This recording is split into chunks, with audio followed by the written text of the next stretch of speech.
السلام عليكم. النهارده هنتكلم عن تالت نوع من أنواع الbuilder. إحنا اتكلمنا عن الbuilder العادي لما اتكلمنا عن إزاي نبني ال HTML، تمام؟ أو نبني التاجات بتاعة ال HTML بطريقة بسيطة، ماشي؟ دي حاجة. تاني حاجة اتكلمنا عن ال Fluent Builder، إزاي يكون عندي الأوبجكت بيتبني بطريقة واضحة وصريحة، أو طريقة يعني بسيطة في الفهم، أي حد يقدر يفهمها، تمام. وفي نفس الوقت اتكلمنا ازاي الكلاسات بتورث من بعض، وازاي الأب يقدر يشوف الابن والكلام ده كله، تمام. آه، بما ان احنا اتكلمنا عن ده المرة اللي فاتت، ففي نقطة احنا ممكن ناخد بالنا منها، وهي فكرة طب افرض في حاجات معتمدة على بعض، تمام. زي ايه مثلا؟ يعني وليكن تعالى نفترض كده، نكتب البدايات بتاعتنا using static system console، تمام. وبعد كده namespace stepwise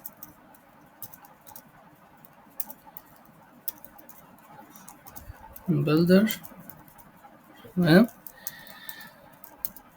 ونعمل بعد كده الكلاس program،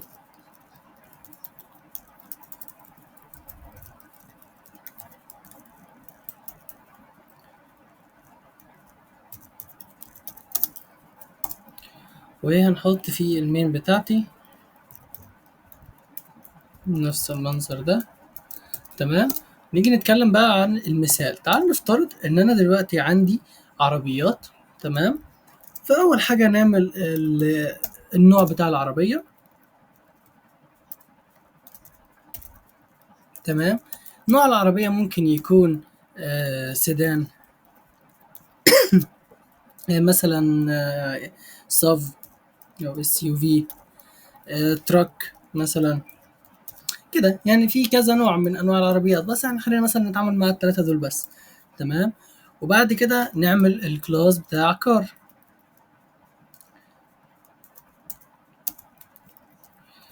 تمام.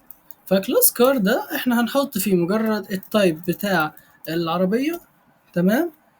وهنحط فيه مثلا السايز بتاع العجله، تمام كده. مش هنحط فيه اي حاجه تانية، يعني هما الاتنين دول وبس، تمام كده. طيب دلوقتي احنا لما جينا اتكلمنا المره اللي فاتت عن البيلدر اللي احنا اتكلمنا عليه، قلنا ان احنا هنعمل كلاسات، الكلاسات دي تورث من بعض وبتاع والكلام ده كله، علشان خاطر ايه؟ يعني نعرف نعمل بيلدر صح، تمام. لكن تعالى احنا المره دي هنخالف شويه في حته الفكره بتاعت الكلاسات، علشان خاطر نطبق حاجه اسمها الستيب وايز بيلدر. فكره ان الكلاس يتبني ورا بعضه، تمام. فخلينا اول حاجه نعمل بابليك ابستراكت كلاس. لا، مش هنخليه ابستراكت المره دي، هنخليه على طول الكلاس الاساسي بتاعي كار بيلدر. طبعا يعني احنا ساعات بنخالف شويه المبادئ بتاعت السوليد مثلا، او حاجه زي كده، عشان خاطر بس ايه؟ المعلومه توضح، تمام. لكن فيما بعد المفروض اثناء الشغل بنطبق كل الحاجات دي مع بعض، تمام كده. فتعالى مثلا أنا دلوقتي عندي كار بيلدر، هيبقى اول حاجه عندي قلنا هيبقى فيه الكار وفي فانكشن البيلد بتاع الكلام ده كله، تمام. لكن خليني اقول لك حاجه دلوقتي. انا دلوقتي علشان خاطر يكون عندي الموضوع ماشي بالترتيب، تمام، ما ينفعش ان احنا آه نخليهم الكلاسات دي يعني زي ما تقول كده ايه، منفصله عن بعض، تمام. لازم نخلي الكلاسات دي شايفين بعض بالفعل، تمام. فازاي انا اعمل حاجه زي كده؟ احنا ممكن نعمل انترفيس، تمام. نستخدم مبدأ الانترفيس سيجريجيشن، ماشي. ان انا هعمل انترفيس، والله خليه بس بابليك في الاول، تمام. وهسمي مثلا ده اي سبيسيفيكيشن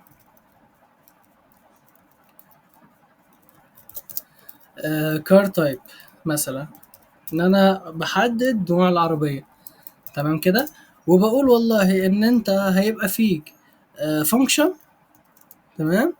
الفانكشن دي من نوع معين هنقوله دلوقتي. خلينا نعمل بس تاني انترفيس اي سبيسيفيكيشن specification wheel size. تمام. برضو هيكون في فانكشن معينة نوعها هنقوله بعدين، وبعد كده هنقول public interface I build. تمام كده، او I build car. ماشي، ده كل اللي فيه ان هو هيكون فيه فانكشن من نوع car. تمام، وبتعمل build وبس، ما بتعملش اي حاجة تاني. تمام كده. طيب الاي سبيسيفيكيشن وكار والاي سبيسيفيكيشن ويل سايز، ليه احنا سيبنا التايب هنا فاضي؟ سيبنا التايب فاضي لان انا اول حاجه عايز اعملها ان انا اخزن الكار تايب، بعد كده اخزن الويل سايز بناء على الكار تايب. تمام كده. فعشان اعمل كده هعمل ايه؟ هقول له والله ان الفانكشن اللي جوه اي سبيسيفيكيشن كار تايب هترجع اوبجكت من اي سبيسيفيكيشن ويل سايز. تمام. فانا هكتب هنا اي specification wheel size. تمام. انه مثلا ايه off type. تمام. وبتاخد الكار type. تمام كده. وهاجي هنا خلاص انا حددت بقى النوع بتاع العجله، فانا خلاص مفيش اي حاجه تاني جوه عندي، فانا ايه هنده بعد كده على الاوبجكت بتاع اي بيلد. يعني انا ما ينفعش ابني الاوبجكت بشكل مباشر من غير الايه الويل سايز. فانا اقول والله يا اوبجكت اي بيلد هنقول له ويل مثلا ماشي، نكتب مثلا هنا ويل سايز وبتاخد انت سايز. تمام كده.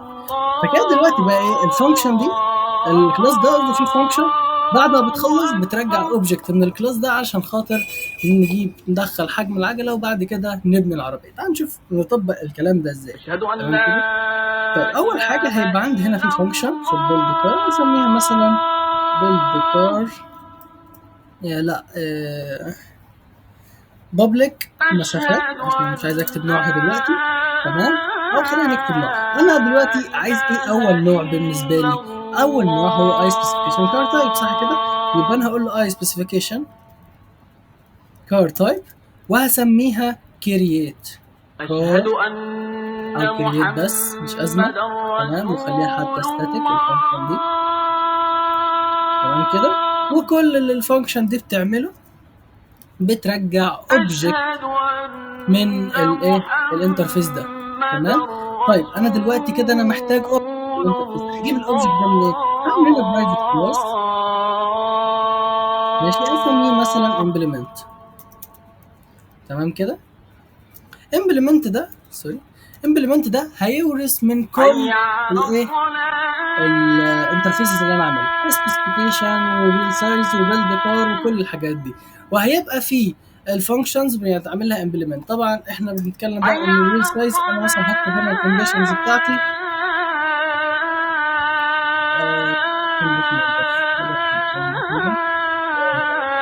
زي مثلا انا هقول والله لو مثلا السايز ده بتاع كذا ايكوال كذا، يبقى انت هتقول مثلا ايرور ان انا ما عنديش حجم عربيه في الحجم ده مثلا.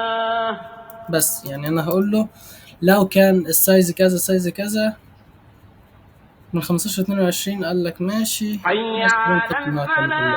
يعني لو هي تايب تراك والسايز اصغر من 18 ده ايرور لان انا ما عنديش حاجه اصغر من 18. وقال لك احجام العجل كله بيتراوح ما بين ال 15 ل 22. تمام. اي حاجه اصغر من 15 ايرور واي حاجه اصغر من 22 ايرور. تمام. بعد كده بيقول لك لو هي التراك والسايز اصغر من 18 يبقى انا ما عنديش تراك عندها سايز اقل من كده. لو هي صرف نفس الكلام، لو هي سيدان نفس الكلام. تمام.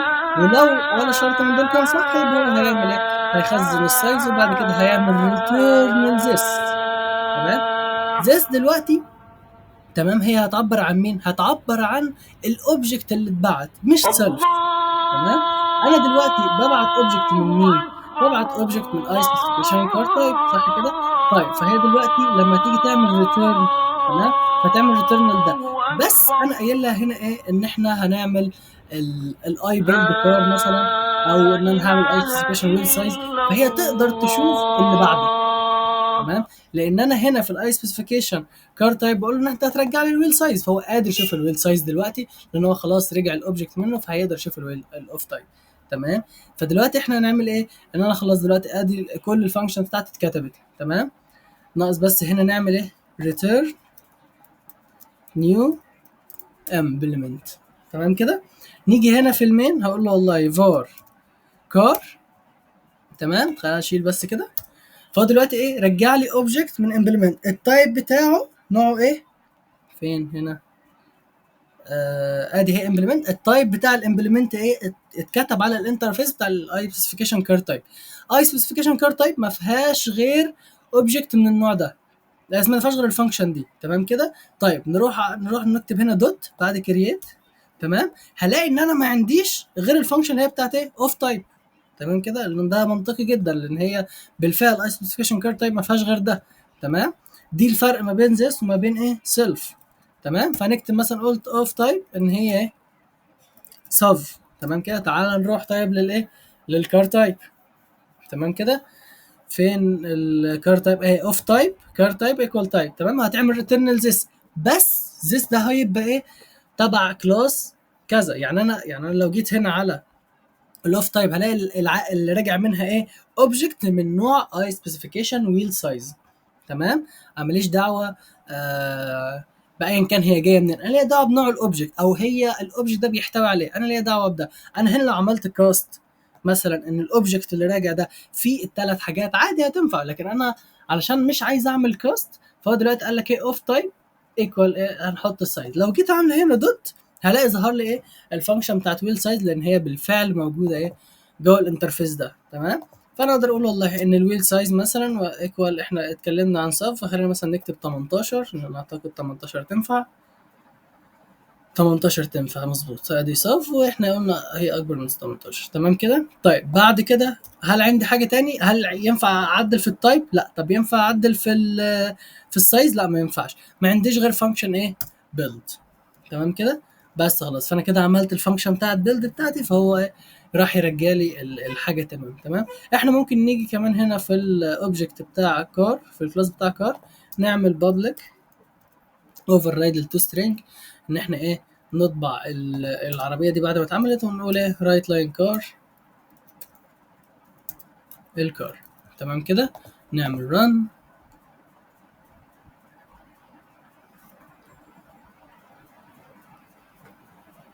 هلاقيه بالفعل رجع لي ان الكار تايب صف والويل سايز 18. طب تعالى مثلا لو احنا قلنا ان انا الويل سايز مثلا هغيره هخليه مثلا 10، بحيث ان انا ما عنديش حاجه اسمها 10 فهيعمل ايرور. تمام. راح قال لي بالفعل، قال لي الويل سايز must be between 15 and 22. تمام. فدي الفكره حاليا بتاعت الستيب وايز بيلدر، ان انا ابني الاوبجكت بالترتيب، كل انترفيس بيرحل على الانترفيس اللي بعده. يعني اي سبيسيفيكيشن كار تايب بيرحل على ويل سايز، ويل سايز يرحل على بيلد كار، بيلد كار يرحل خلاص على كار. تمام. لو انا عندي كذا كلاس تاني يبقى انا هنقعد نرحل فيهم بنفس الطريقه دي لحد ما ايه؟ لحد ما نخلص. تمام كده. بس فهي دي الفكره حاليا بتاعت الستيب وايز. فاضل لنا كده الفانكشنال و